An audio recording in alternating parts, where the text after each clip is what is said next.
Good morning. Thank you for that kind introduction, Reverend Dr. Samara. You must have channeled my mother to get all those nice things to say about me. And thank you for the work you've done this weekend, you and Dr. Stacy, and particularly to pull this, I guess, first service of the year together. I'll open with a quote from Levi taken from the Aquarian Gospels. In spirit, I was caught away into the realm of the Akasha. I stood alone in the circle of the sun, and there I found the secret spring that opens the door to wisdom and understanding. And I entered in, and then I knew. I trust everybody knows what the Akasha is. It's a repository for all the wisdom and events of humankind. And perhaps many of us go there in meditation, but it's a place. And to access it, it's not a place that you travel to by train, boat, plane. You have to actually do some deep inner work and go within and access it. The theme for this weekend has been opening. We just put that word up there for you without a little context in the beginning, but I think we've subtly addressed this theme over and over again yesterday and Friday. And I think Dr. Andrew went into it a little bit. But what are we asking you to open to or to walk through, to step into? Are we asking you to be open to love, to open your heart? I think we're asking you to be open to something new, to be open to be renewed, step into some new possibilities, to bring a new higher you into this experience that you're having with the new seminary. But we're not asking you just to be open and receive it. We're asking you to step into it renewed in faith, renewed through prayer, renewed through meditation, and renewed through silence. And that's been a theme this week too, silence. Mary Oliver said that silence is a door to thanks and to a voice that may speak, another voice that may speak. I love that quote. I don't know why I'm so much on Mary Oliver this week. I had the pleasure of meeting her while I was walking on a beach in Provincetown, Massachusetts. And I talked with her about poetry, not knowing it was Mary Oliver. So I actually made a fool out of myself, but that's a different story. You know, the masters, the great masters like Jesus, they talk about doors and gateways and portals. Jesus said, I am the door. And what did he mean by that? And when you look up what I am means in Aramaic, it could mean I. But most of the masters have left me questioning and wondering what's with these doors? Why is it always a door to walk through? Why is there always a doorway or a gateway or a portal? And I can only conclude after doing much research that they're speaking about a doorway, a gateway within to a higher level of consciousness, to a higher level of being, to a higher level of existence, and to a creative encounter with the creator. A creative encounter with the creator. Now, a creative encounter with the creator was talked about often by Howard Thurman. It simply means that you come face to face with the creator in your authentic as you presence. And through that experience with the creator, and you're both participants, you come out of that on the other side, transformed and renewed. Now, you think that such an experience, such a creative encounter can happen just happenstance. No, it takes hard work to get there. The creator can only meet you at your level of evolution at any given point in time in your journey on this earth. but to heighten the experience, to have the grand experience, the highly transformative one, like Jesus did on the mountain when he was transformed. You have to do hard spiritual work. Now, by hard spiritual work, I don't mean reading more books. What I mean is master the discipline of silence, master the discipline of prayer.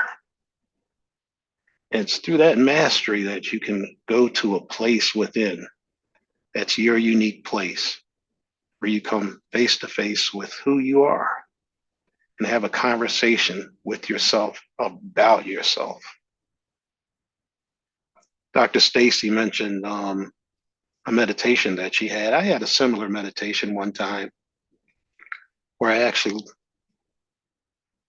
went to this state where I went through a tunnel of light, and I came out of the tunnel and I looked upon the expanse of the universe. It was stars and planets.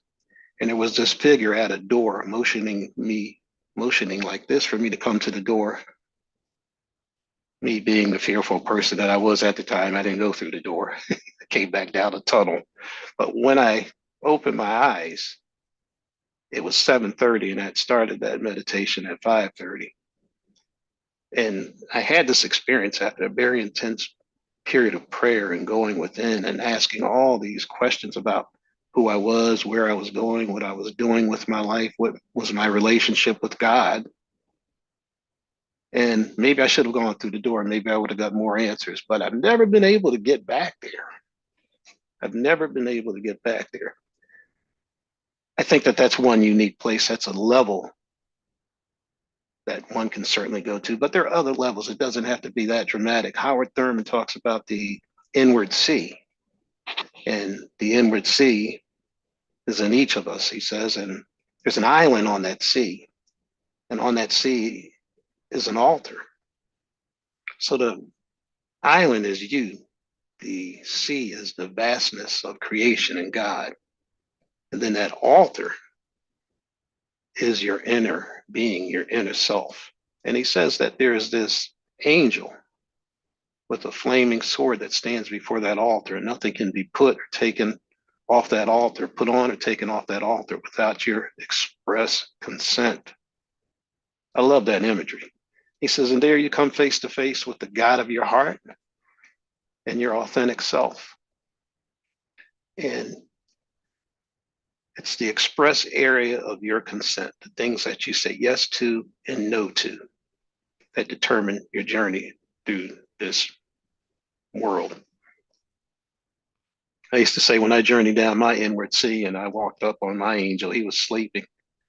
Then at times I thought he was maybe smoking a cigar and having a glass of wine because there sure was a lot of stuff on my altar, and I don't know how I got there.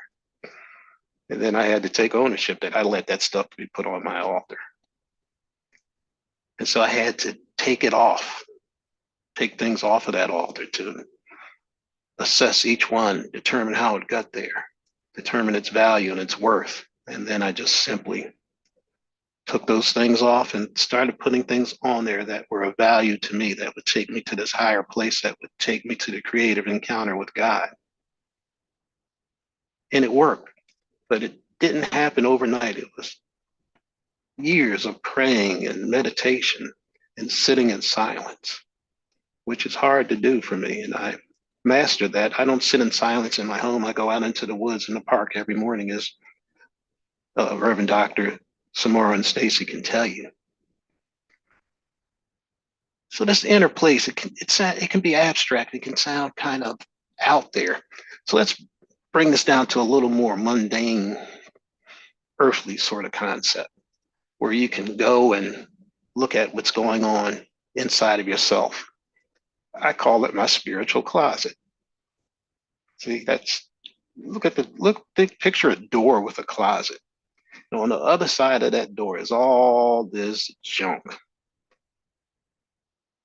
Cleaned out my spiritual closet. I found out what a wrapped in self person I was, closed, not open. And that's how that stuff stayed in there. There were grudges, limiting beliefs, everything somebody said about me that defamed me or made me feel lesser than. All that stuff was in there. I had to take that stuff out and I had to make room for something new. I had to make room for God to come into that space. God's not going to come into a place that's cluttered, a place where fear and despair and hopelessness abides. God's not going to do that. God's not coming there. You have to open your closet, clean it out, and then the door stays open, and this bright light will fill it, and it will transform you. And you'll have this creative experience, religious, spiritual experience, encounter that Howard Thurman talks about. And from there, you can step into the newness and step into your higher self and have this experience with God and have a conversation with yourself as well about yourself that leads to a conversation with God. In my closet, there was this little TV. Of course, I'm, you know, giving you imagery here. And I picked up that TV and I looked at interactions that went back as far as I can remember that I allowed to shift or push me off of my path, to shift my thoughts about where I wanted to go and what I wanted to do with my life. And I threw that TV out of that TV as far as I could, out and away from my closet, and it shattered. And with that shattering of that TV went away, all those limiting thoughts and all that negative stuff went away.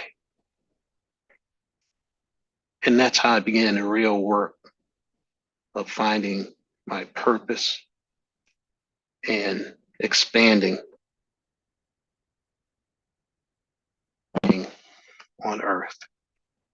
So this morning, please take time to embrace this new journey in the seminary. Just be a seminarian. I know you have other things to do in your life, but just be a seminarian and sit with yourself in silence. Doesn't matter which program you're in.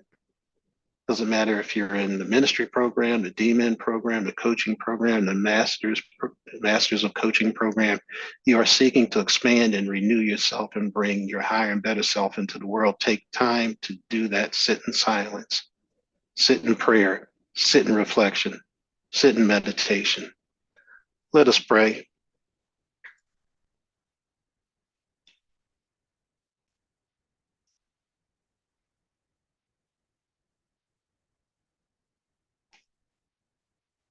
I did have Howard Thurman's prayer open unto me, but it ends with, O Lord, open thyself to myself. Open thyself to myself. Thank you.